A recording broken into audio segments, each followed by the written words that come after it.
कल हम खावा कर रहे थे, कल देख रहे थे हम एल्फा हाइड्रोजन की अम्लीयता। कल इस टॉपिक में बात की थी हमने, तो बताया था कि अम्लता का मतलब क्या होता है, H प्लस आयन का निकलना।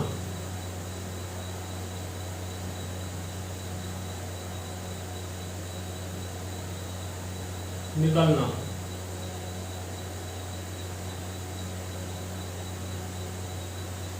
H प्लस आयन का निकलना। और एल्फा हाइड्रोजन किसे कहते हैं? एल्फा हाइड्रोजन फंक्शनल ग्रुप,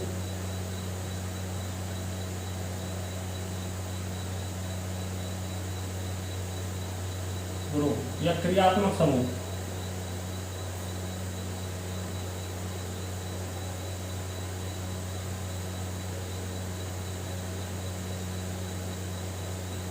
के पास वाला कार्बन का हाइड्रोजन परमाणु एल्फा हाइड्रोजन कहलाता है।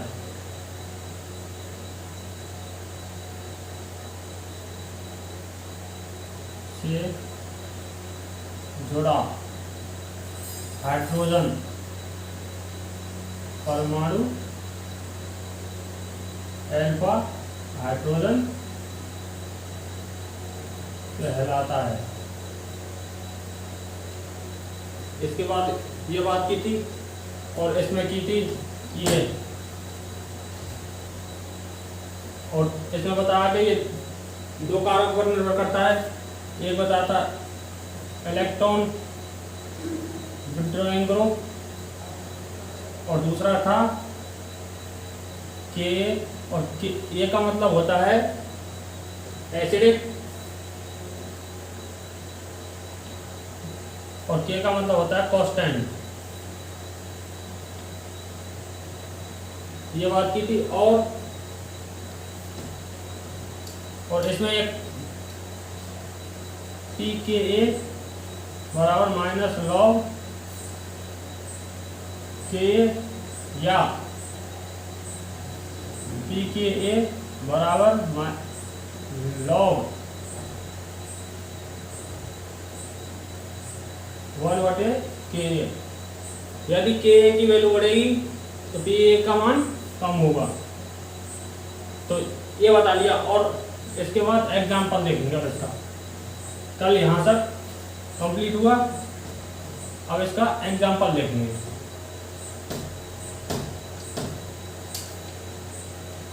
एग्जाम्पल में बताएंगे कि अम्लीय प्रकृति के एल्फा हाइड्रोजन परमाणु की अम्लीय प्रकृति कैसी होती है। Example first, CH3 311O CH2 311O CH3। इसका नाम क्या है? ये डाई कीटोन है। दो कीटोन समूह है, 1 और 2, तो इसका नाम क्या हो जाएगा? Die ketone. डाई कीटोन, इसका नाम हो जाएगा डाई कीटोन। अब इसमें देखेंगे कि एल्फा हाइड्रोजन परमाणु कौन सा है। तो उसमें बताया कि फंक्शनल ग्रुप वाले कार्बन परमाणु पर एल्फा हाइड्रोजन परमाणु होता है। तो फंक्शनल ग्रुप एक ये दो फंक्शनल ग्रुप है। इसमें कितने? 2 फंक्शनल ग्रुप हैं। तो इसके पास वाला कार्बन परमाणु पर जुड़ा हाइड्रोजन परमाणु एल्फा परमाणु, एल्फा हाइड्रोजन परमाणु यहाँ पर हो जाएगा एक इस जगह पर हो जाएगा, ये ना। और ये फंक्शनल ग्रुप है, इसके पास वाला कार्बन परमाणु पर ये भी एल्फा हाइड्रोजन हो जाएगा। अब बात ये आती है कि इसमें 3 अल्फा हाइड्रोजन परमाणु है, तो इसमें से किस अल्फा हाइड्रोजन परमाणु को बाहर निकालें। तो इसकी सी डबल ओ बॉन्ड जो फंक्शनल ग्रुप है इसकी नेचर देखनी पड़ेगी। सी डबल ओ बॉन्ड इसकी जो नेचर होती है, इसकी नेचर की बात करेंगे। इसकी नेचर होती है, कैसी होती है, इलेक्ट्रॉन विड्रॉइंग ग्रुप जैसी नेचर होती है। Electron withdrawing group, electron withdrawing group, या हिंदी में बोले तो इलेक्ट्रॉन आकर्षी,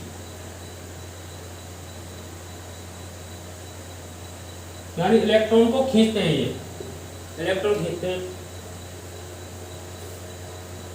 ECH3 ये इसमें से इलेक्ट्रॉन को खींचेगा, इधर ये भी इधर से इलेक्ट्रॉन को खींचेगा,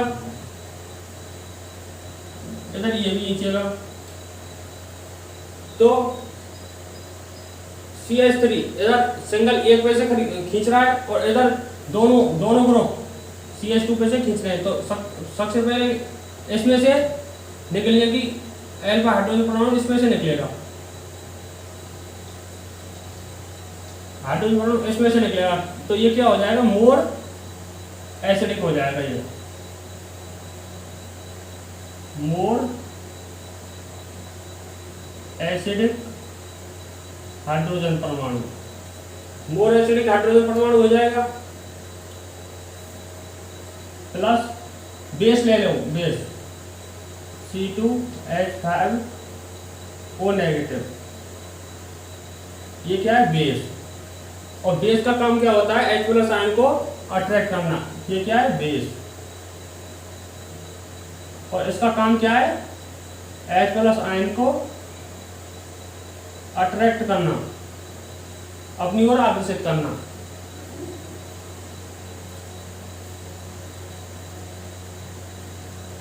तो इसे ऐसे लिख दीजिए। तो नेगेटिव चार्ज इस हाइड्रोजन को बाहर निकाल लेगा। जैसे ही ये हाइड्रोजन बाहर निकलेगा तो एक बंद में 2 इलेक्ट्रॉन होते हैं, तो ये बंद के इलेक्ट्रॉन इस पर नेगेटिव चार्ज बना लेंगे। ऐसे देखिए, CH3 C double bond O CH negative C double bond O CH3 CH3। अब देखिए, ये negative charge single double, negative single double, resonating condition आ गई, यानी अनुनादी कंडीशन आ गई। तो इसमें क्या है, अनुनादी इसकी स्ट्रक्चर बनाएंगे। तो एक तो फर्स्ट अनुनादी स्ट्रक्चर ये हो जाएगी, resonating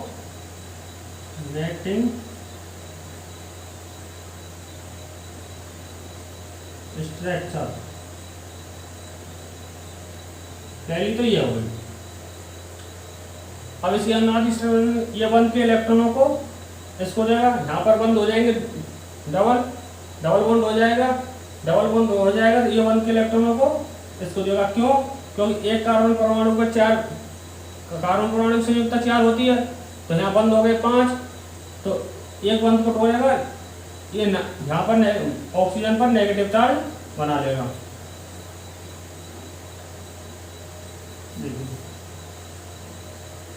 CH3 C O negative double bond CH C double bond CH3, ये रेजोनेटिव स्ट्रक्चर सेकंड।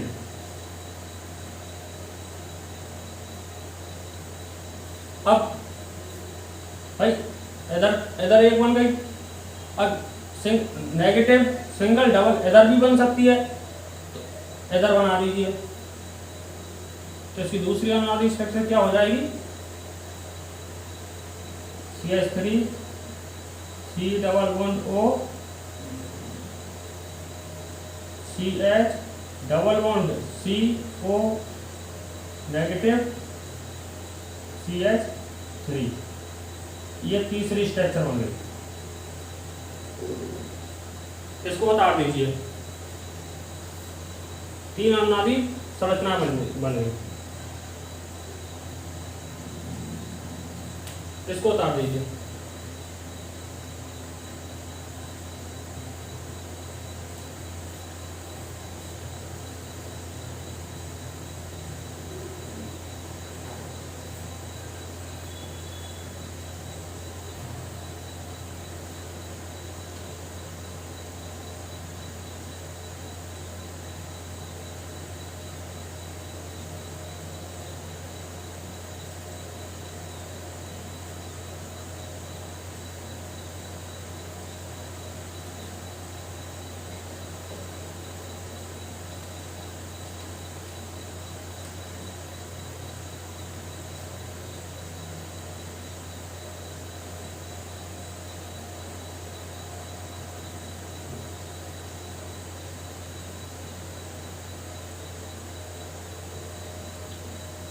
उतार दिया।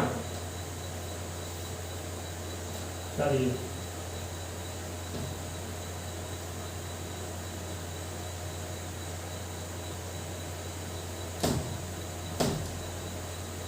और इसे ही दोबारा देखो। CH3 C double bond O CH2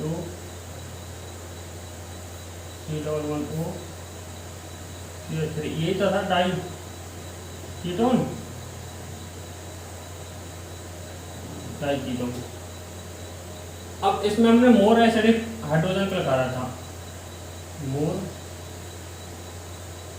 acidic hydrogen. अब कोई बच्चा ये भी तो बोल सकता है कि सर ये भी तो एल्फा हाइड्रोजन है, तो इसको क्यों नहीं लिखा रहा?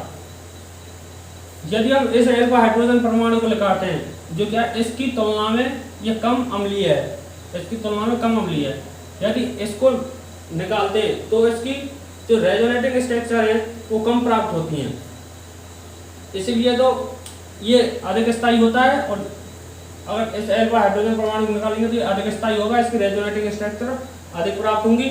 और यदि इसमें से एल्फा हाइड्रोजन परमाणु को निकालेंगे तो इसकी कम प्राप्त होंगी। एग्जाम्पल अब दूसरा देखते हैं।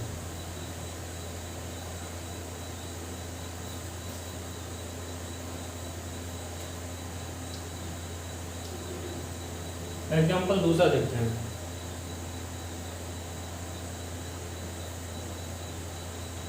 CH3 C double bond O C2H5, इसका नाम क्या है?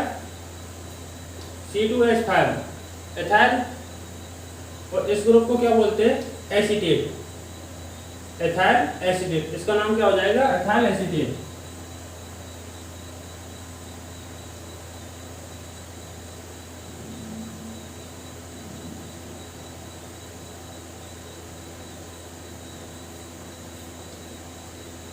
Ethyl acetate.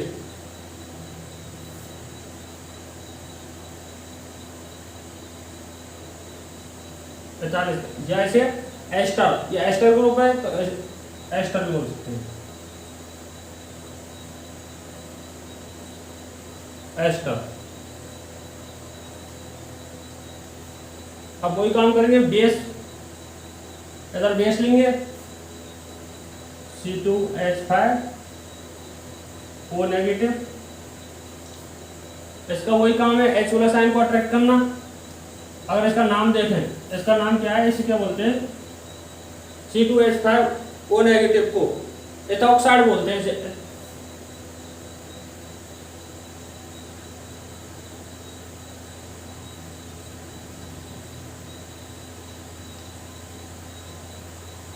ये एथॉक्साइड आयन होता है। अब इसमें अल्फा हाइड्रोजन परमाणु कौन सा है भाई? फंक्शनल ग्रुप के पास वाला कार्बन से जुड़ा हाइड्रोजन परमाणु अल्फा हाइड्रोजन परमाणु होता है। तो यहाँ इसे ऐसे लिख सकते हैं,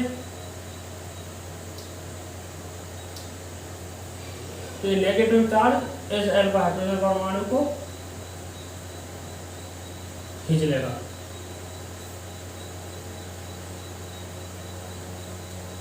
तो C2H5 ऑक्सीजन हाइड्रोजन को खींच लेगा, तो C2H5 OH बन जाएगा, यानी कि ये बाहर निकल जाएगा, बाहर के निकल जाएगा C2H5 OH, और क्या बन जाएगा C2 negative C double bond O CO C2H5, ये बन गया। अब देखिए नेगेटिव सिंगल डबल, ये भी रेजोनेटिंग कंडीशन है, यदि इसकी रेजोनेटिंग स्ट्रक्चर बनाए तो बना भी सकते हैं। ये 1 इलेक्ट्रॉन यहाँ जाएगा, यहाँ डबल बॉन्ड हो जाएगा, ये 1 इलेक्ट्रॉन यहाँ जाएगा, इसमें नेगेटिव चार्ज आ जाएगा, तो एक रेजोनेटिंग स्ट्रक्चर और बन जाएगी इसकी। इसको उतार दिए।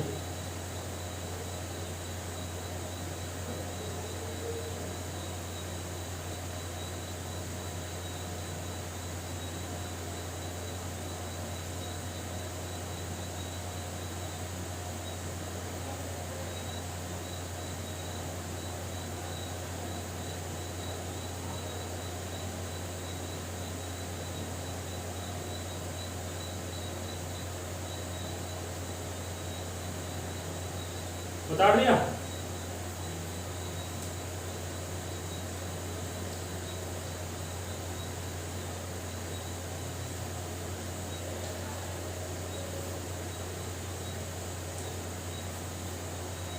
अब तीर लगा के लाइन लिखिए, एस्टर का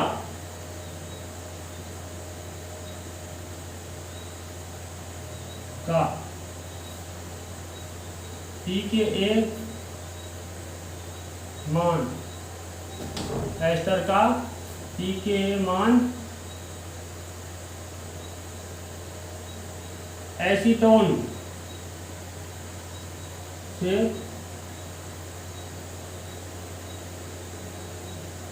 अधिक है,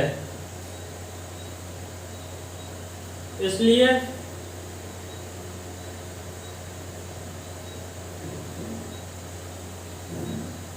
अल्फा हाइड्रोजन परमाणु को उत्सर्जित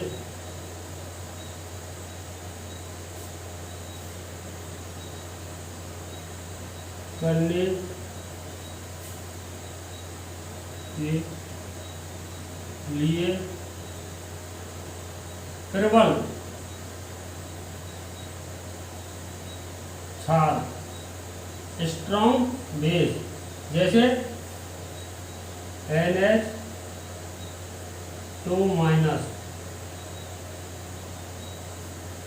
की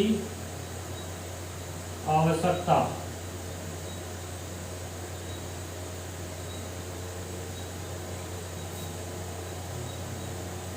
होती है। इसको लिख लीजिए।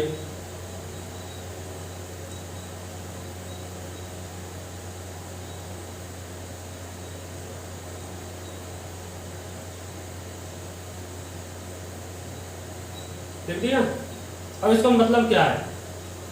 एस्टर का pKa मान एसीटोन से अधिक है, इसलिए अल्फा हाइड्रोजन परमाणु को उत्सर्जित करने के लिए, तो अल्फा हाइड्रोजन परमाणु है, इसको उत्सर्जित करने के लिए प्रबल क्षार की आवश्यकता होती है।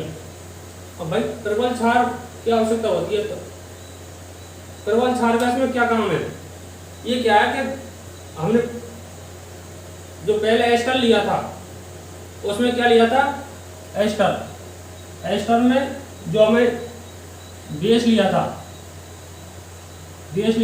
C2H5O नेगेटिव, जो कैसा है? वीक बेस है, ये कैसा है? वीक बेस है,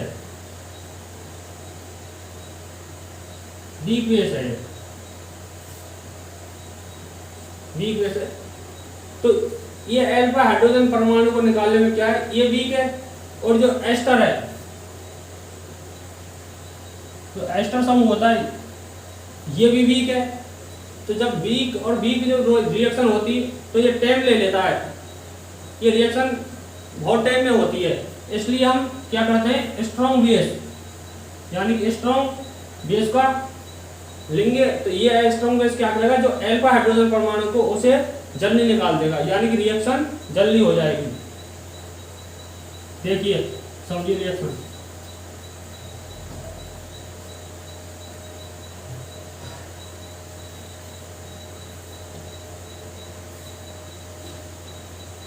CH3 C double bond O CH2 C double bond O CH3 diketone. और ये सब क्या लेंगे, थर्मल था स्ट्रॉन्ग बेस NH2 नेगेटिव। तो ये क्या करेगा, इस अल्फा हाइड्रोजन परमाणु से जो मोर एसिडिक है, ये कैसा है, मोर एसिडिक।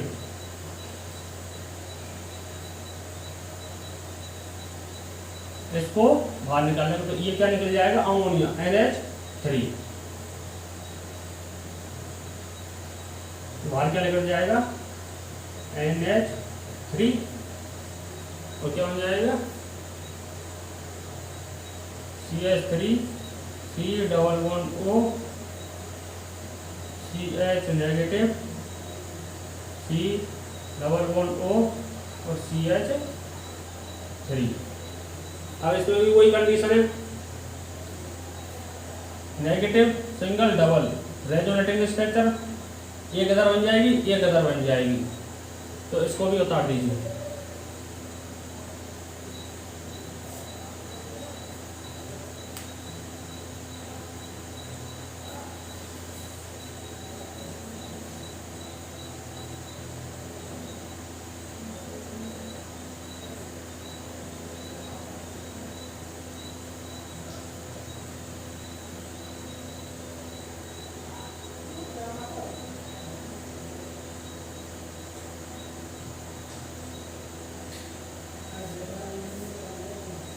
उतार दिया, चलिए।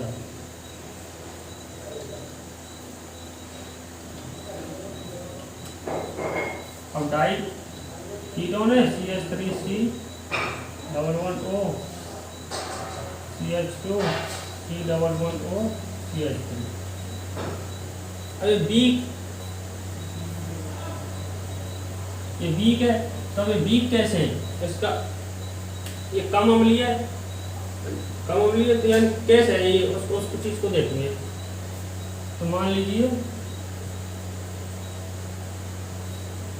CH3 और CH3 की जगह ले लेते हैं हम R ग्रुप।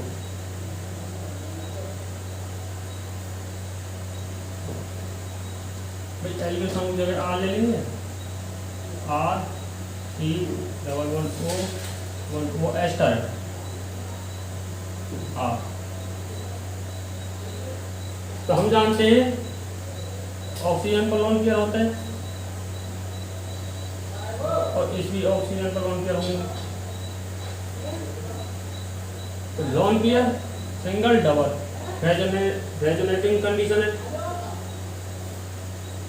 तो ये लोन पेयर इसको देंगे, यहाँ डबल, ये लोन पेयर देंगे इस पर नेगेटिव चार्ज ऑक्सीजन पर। तो देखिए ये इसको देगा, तो यहाँ डबल, ये कार्बन इस पर, तो इस पर धनायन की कमी होगी, धनायन की कमी होगी तो इसकी पूर्ति ये इससे कर लेता है, इससे लेने की जरूरत नहीं होती है इसको। भाई वीक है और हम वीक धरते हैं, यहाँ पर वीक बेस धरते हैं। तो रिएक्शन धीरे धीरे होती है, तो इसकी पूर्ति है इससे ही कर लेता है, इससे लेने की इसकी जरूरत नहीं होती है। यदि हम यहाँ पर स्ट्रॉन्ग लेंगे, यदि स्ट्रॉन्ग बेस लेते हैं, स्ट्रॉन्ग बेस लेंगे तो क्या रिएक्शन जल्दी होगी, और जल्दी होगी तो ये इससे इसकी पूर्ति करेगा, तो इससे अल्फा हाइड्रोजन परमाणु बाहर निकलेगा। तो ऐसा होता है, बता रहे हैं तो उसको भी होता है। चलो छोड़ो, अब नीचे एक लाइन लिखिए, अनुनाद के कारण कार्बोनिल कार्बन पर अनुनाद के कारण कार्बोनिल कार्बन पर अनुनाद के कारण कार्बोनिल कार्बन पर धनावेश घट जाता है। अनुनाद के कारण कार्बोनिल कार्बन पर धनावेश घट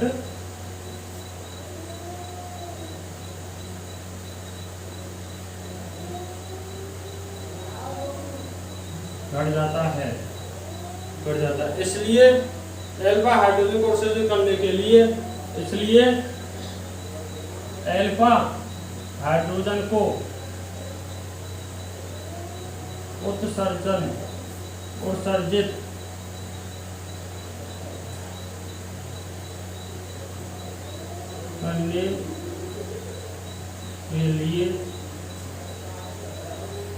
उत्सर्जित करने के लिए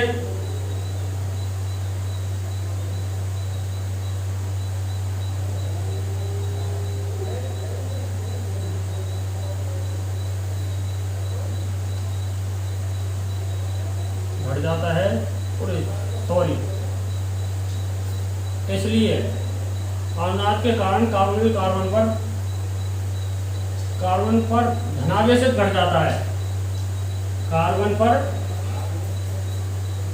धनावेश क्या हो जाता है, घट जाता है।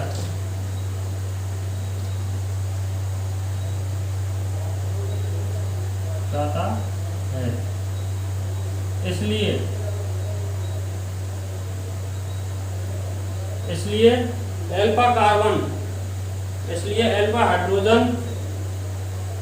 अल्फा हाइड्रोजन को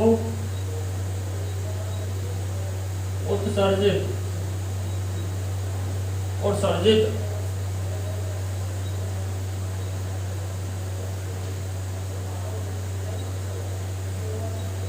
आसानी से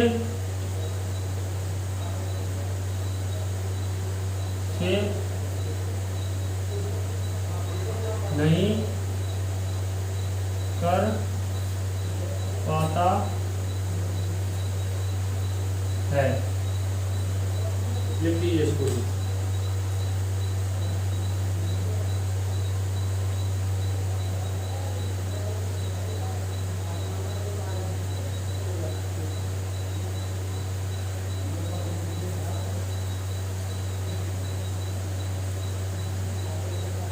सुधार दिया।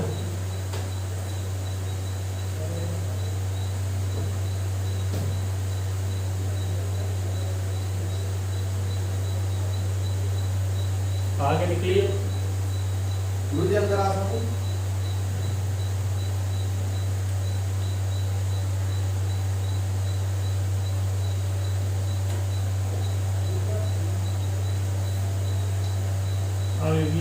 यदि अल्फा कार्बन परमाणु पर इलेक्ट्रॉन विड्रॉइंग ग्रुप जुड़े हों। आगे की यदि अल्फा कार्बन परमाणु पर इलेक्ट्रॉन विड्रॉइंग ग्रुप जुड़े हों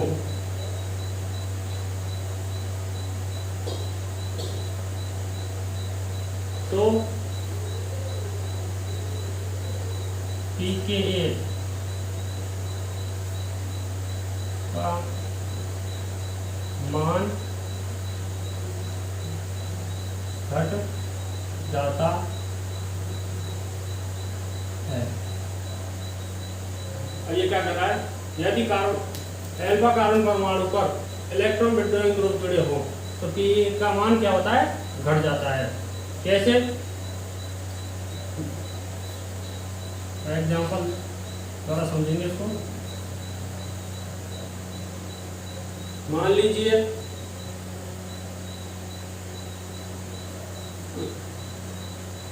CH3 C11O CH3 ए, दूसरा लेंगे, दूसरा ले लीजिए, इसमें ये और एक क्लोरीन जोड़ दीजिए, CH2 Cl C11O CH3 और ये को ले लीजिए, तीसरा CH Cl Cl C11O CCH3। अब इन तीनों में से मोर एसिडिक कौन सा होगा, तीनों में से अम्लीय प्रकृति किसकी ज्यादा होगी, ये लेकिन इसी को तो बता रही है। यदि अल्फा कार्बन परमाणु पर इलेक्ट्रॉन विड्रॉइंग ग्रुप जुड़े हो तो पी का मान क्या है भाई, ये हमने आगे पढ़ा था, pKa बराबर log 1/Ka। यदि Ka की वैल्यू बढ़ेगी तो Pa का मान घटेगा। तो इसमें भाई Ka की वैल्यू बढ़ रही है, इसकी वैल्यू कार्बन परमाणु ये समूह जोड़े हुए हैं तो इनकी वैल्यू, यदि ये समूह ज्यादा होंगे तो इसका मान क्या होगा, कम होगा। तो इस तीनों में से कौन सा होगा, देखिए जो इस क्लोरीन है, ये क्लोरीन, इसकी नेचर क्या होती है, क्लोरीन, क्लोरीन की जो नेचर होती है, इसकी नेचर की बात करेंगे, इसकी नेचर कैसी होती है, electron withdrawing group, electron withdrawing group की होती है। इसकी नेचर क्लोरीन की होती है इलेक्ट्रॉन, तो यहाँ पर 1 के इलेक्ट्रॉन ये खींचेगा तो यहाँ पर एक ही खींच रहा है, इससे ये भी खींचेगा और इस पे से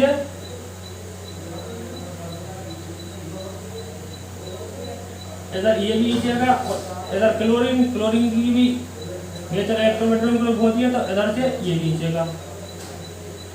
और इधर देखिए तीसरे को, ये भी खींचेगा, इधर ये खींचेगा और इधर ये खींचेगा।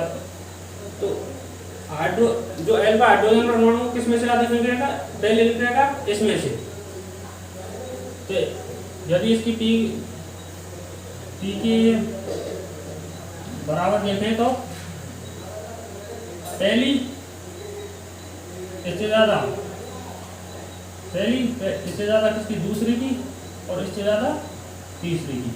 तो इसमें मोर एसिडिक कौन सा होगा, ज्यादा अम्लीय, ये तीसरा। बता दीजिए इसको भी बता दीजिए।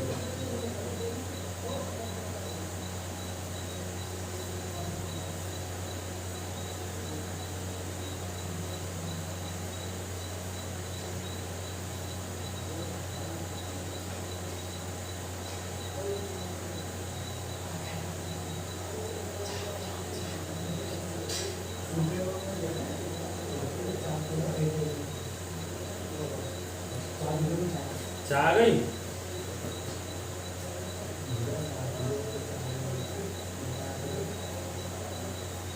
इसको तो बता रही है, इसको हम चाय पी लेता हूँ।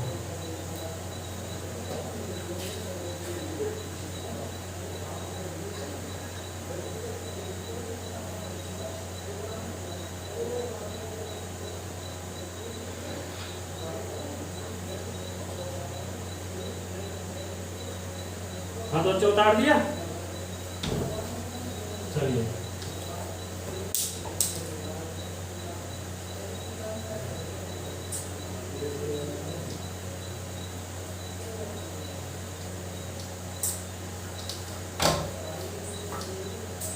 आगे लिखिए। अब बार बार हम एक टर्म यूज लेते हैं, जैसे बार बार बोल रहे हैं हम फंक्शनल ग्रुप वाले कार्बन परमाणु पर जुड़े कार्बन परमाणु पर हाइड्रोजन अल्फा कार्बन क्लस्टर, इन इतना जो कुछ बोलते हैं इसके बारे में एक टर्म यूज लेते हैं, उसके बारे में लिखिए। यदि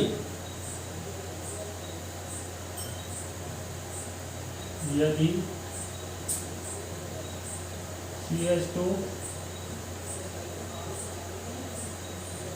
यदि CH2 समूह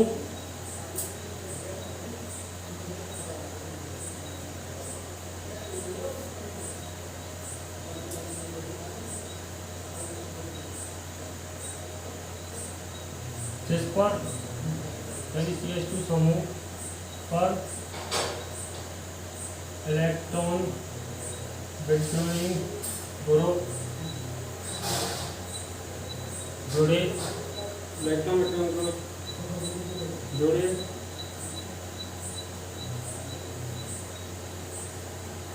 तो हो तो यदि CH2 समूह पर इलेक्ट्रॉन बिटवीन ग्रुप जुड़े हो तो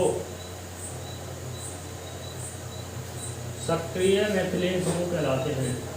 क्या कहलाते हैं? सक्रिय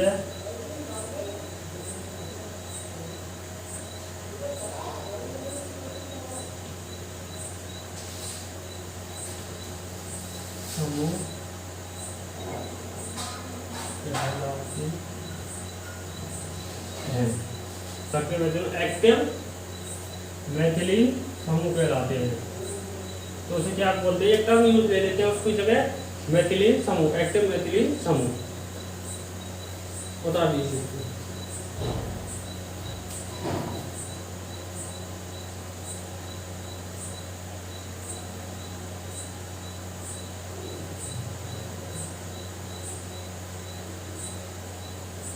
आगे लिखिए वो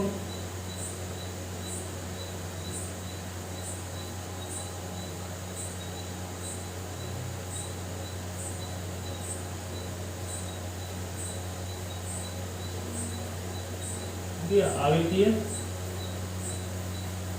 कार्बनिक यौगिक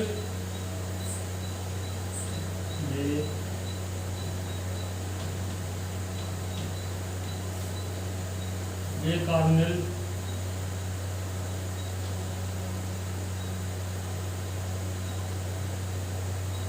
यौगिक जिनका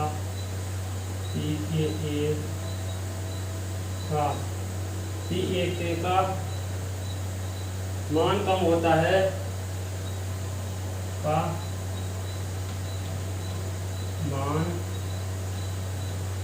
कम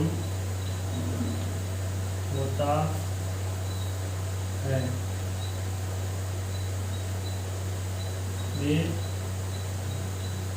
इनोलेट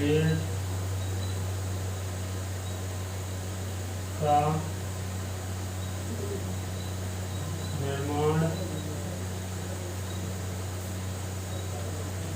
तेज गति से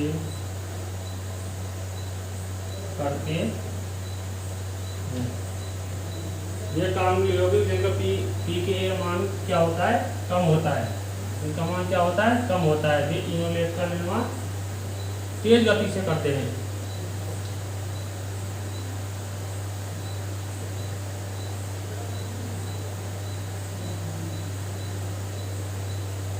अर्थात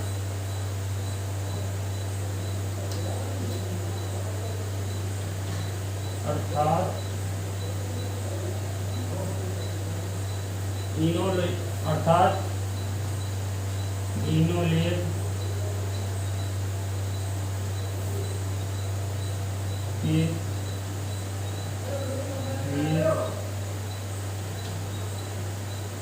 अधिक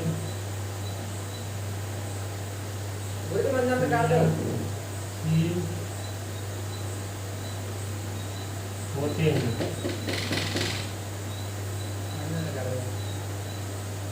हाँ तो उतार दीजिए बच्चों, इसको भी उतार दीजिए।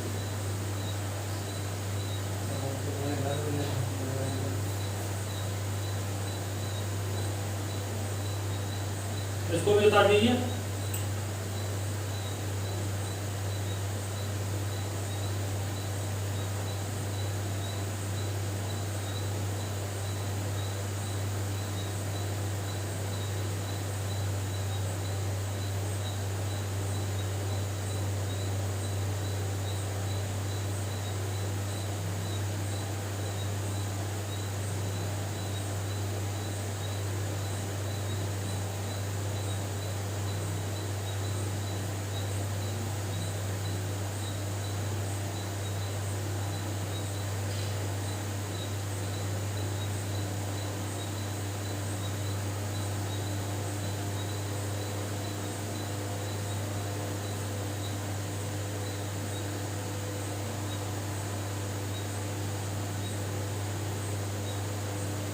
उतार दिया,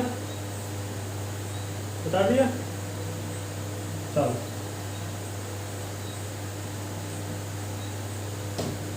इसको समझिए।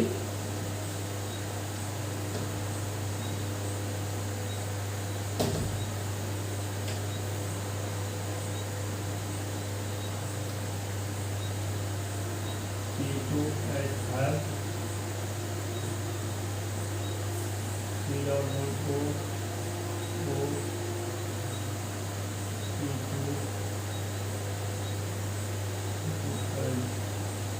C2H5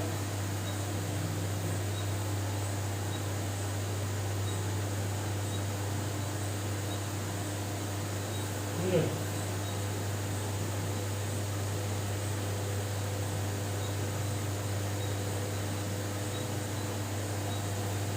plus C2H O negative, ठीक है। अभी से तो देखिए अब एल्फा हाइड्रोजन परमाणु कौन सा है? ये फंक्शनल ग्रुप, ये फंक्शनल ग्रुप, ये फंक्शनल ग्रुप। तो इसमें से एल्फा हाइड्रोजन परमाणु कौन सा है?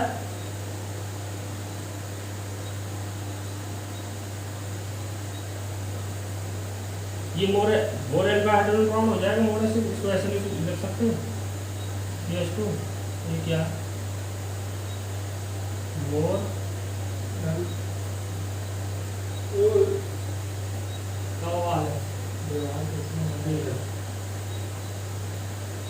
ये क्या मोर एसिड है।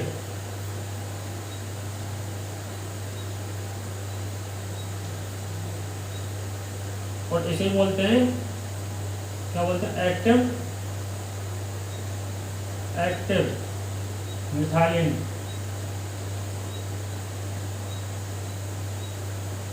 एक्टिव मिथाइलिन, इसी कारण को तो एक्टिव मिथाइलिन कहा था।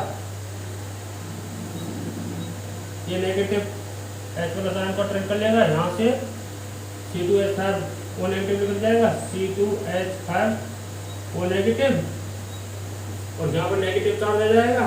क्या बन जाएगा? C2H5 C11O O C negative C2H5, ये बन जाएगा। इसको भी उतार दीजिए। इसकी जो पी की वैल्यू होती है वो 13 होती है। कई बुकों में 11 भी होती है, लेकिन 11 से 13 के बीच में ही आते हैं पी की वैल्यू। ये प्रैक्टिकल निकाली गई है पी की वैल्यू। ये क्या है? एस्टर है, ये एस्टर।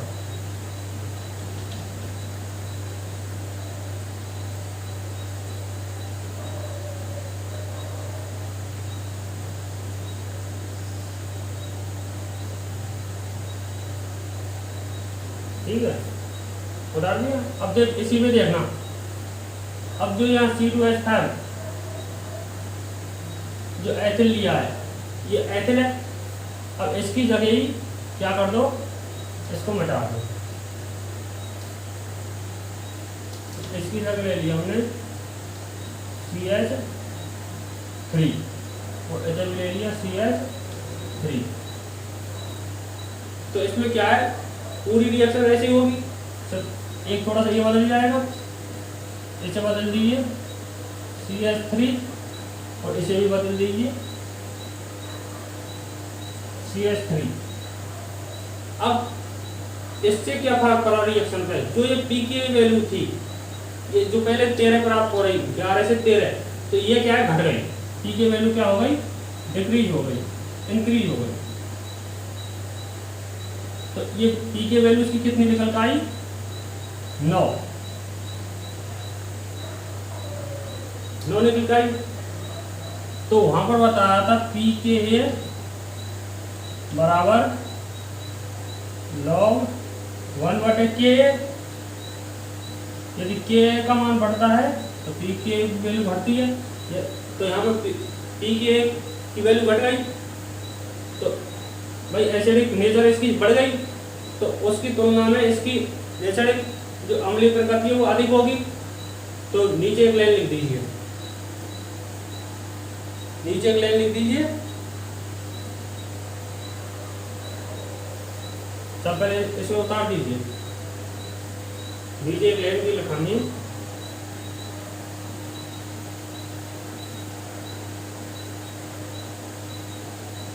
हाँ, से उतार दीजिए।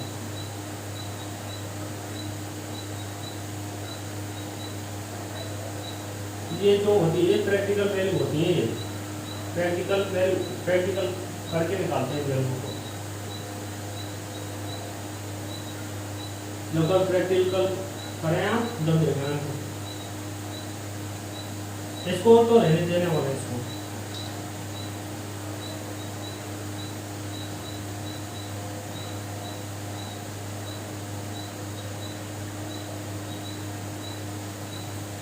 उतार दिया, चलिए एक लाइन लिख दीजिए।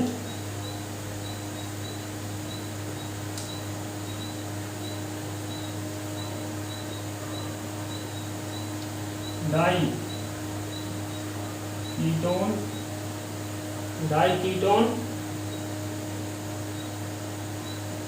Diketone, diester, diketone, diester की, डाई कीटोन डाई एस्टर की तुलना में आसानी से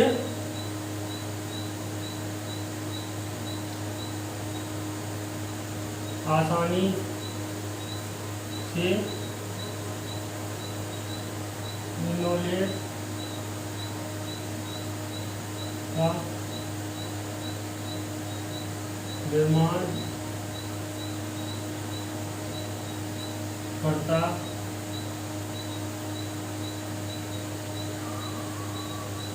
है। इसको भी लिख दीजिए, उसके नीचे लिख दीजिए लिनोलेट का निर्माण करता है।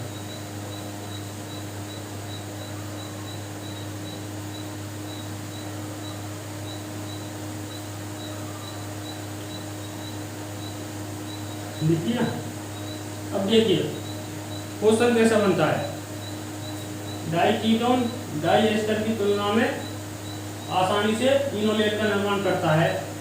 अब इसके आगे एग्जामिनर क्या करेगा, यहीं पर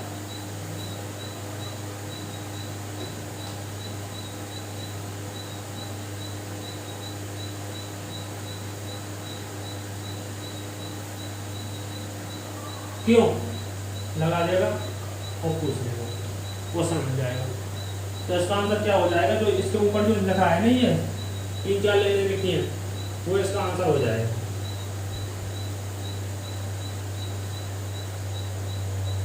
ठीक है,